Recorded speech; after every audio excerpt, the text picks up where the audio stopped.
You're listening to Gay News Radio, the latest news from the LGBTQIA community and its allies. And now, from the heart of America, this is GNR. You're listening to Gay News Radio. We want to welcome our listeners in the United States and around the world. I'm Alexa Diaz. It was last call at Pulse, but the place was showing few signs of emptying. Saturday was Latin night at the gay nightclub south of downtown Orlando. Some 300 patrons still remained inside the cavernous club into early Sunday morning, dancing shoulder to shoulder to loud, bumping music. On the back patio, others sipped their last drinks. Some headed to the bar to settle their tabs. Out front on South Orange Avenue, the street was alive with partiers who'd not yet headed home. It was 2 a.m., a half hour till closing. A man approached. He had a 9mm handgun and an AR-15 rifle with large capacity magazines. While bouncers and a security guard are typically at the front entrance, there is no metal detector or pat-down, and it's unclear how the man, Omar Mateen, got inside. He began to shoot. The gunfire was difficult to discern at first because the music was so loud, the beat was so heavy, but as those near Mateen began to fall and people began to scream, a wave of realization passed through the crowd. People ran to the exit, to the back, to the bathrooms. Others dropped to the floor and covered. An off-duty Orlando police officer working security ran to Mateen and fired. Mateen, a 29-year-old son of Afghan immigrants who himself worked as a security guard, fired back. He fled deeper into the club and kept shooting, mowing through bodies almost mechanically, witnesses reported. The officer called for backup. It was 2:02 a.m. The blast went on and on with momentary pauses as Mateen switched magazines, making it seem to some that there was more than one person firing. The smell of gun smoke filled the club. At 2:09, a message appeared on the club's Facebook page saying, "Everyone get out of Pulse and keep running." More police arrived and a second gun battle with Mateen broke out. Orlando Police Chief John Mina said that the gunman stopped shooting and retreated to a bathroom, barricading himself there with about 4 hostages. Dozens of survivors ran from the building. Police backed away, treating the scene as a hostage situation. A bouncer knocked down a partition in front of an employee's area, allowing many to escape through the back door. Throughout the club, there were still dozens of trapped victims, some of whom called police and pleaded for help on social media and in text messages. Police began assembling a SWAT team and preparing to force their way into the club.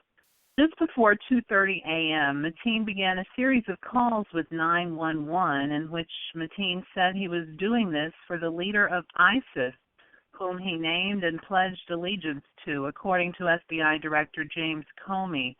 Mateen also appeared to claim solidarity with the brothers who bombed the 2013 Boston Marathon and with a fellow former Fort Pierce resident who became a suicide bomber in Syria on behalf of the Nusra Front, an ISIS rival.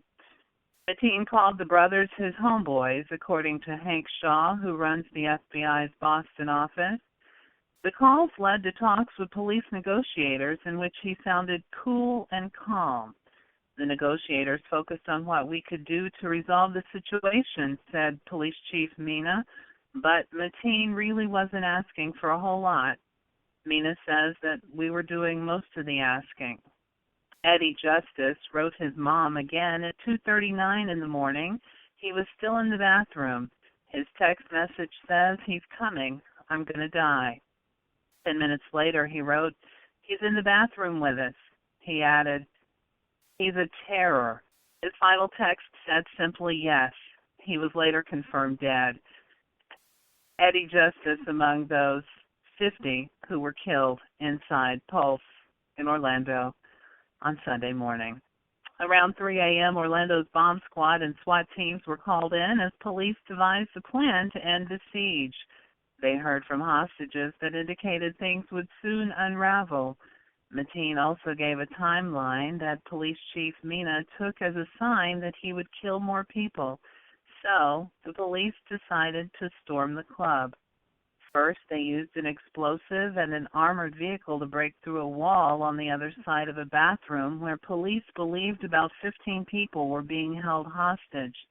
Adjacent to that bathroom, Mateen was holding a smaller group of hostages. The breach left a hole about 2 or 3 feet wide. The SWAT team followed.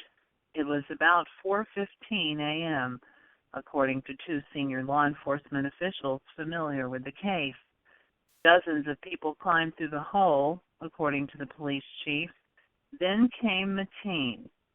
There was a furious exchange of gunfire in which 14 officers shot at Mateen, who died at the scene. One of the gunman's rounds hit an officer's bulletproof helmet, saving his life. Another of the officers later told Orange County Sheriff Jeremy Demings that there are multiple bodies inside. He says he saw something that he's never seen before. Police sent in a bomb-detecting robot, which relayed an image of a battery parked next to a body, raising fears of an explosive. Paramedics delayed going in until police could confirm that it was indeed not an explosive device, according to Orlando Mayor Buddy Dyer. More than 30 people were taken out alive, but 50 were found dead. Another 2 died outside. 9 more died after being taken to a hospital. Dozens more were wounded. As of Monday morning, 29 people remain hospitalized. 5 remain in grave condition. Obama said that the shooter targeted a nightclub where people came together to be with friends, to dance, and to sing and to live. The place where they were attacked is more than a nightclub. It's a place of solidarity, according to the president, who will be in Orlando on Thursday.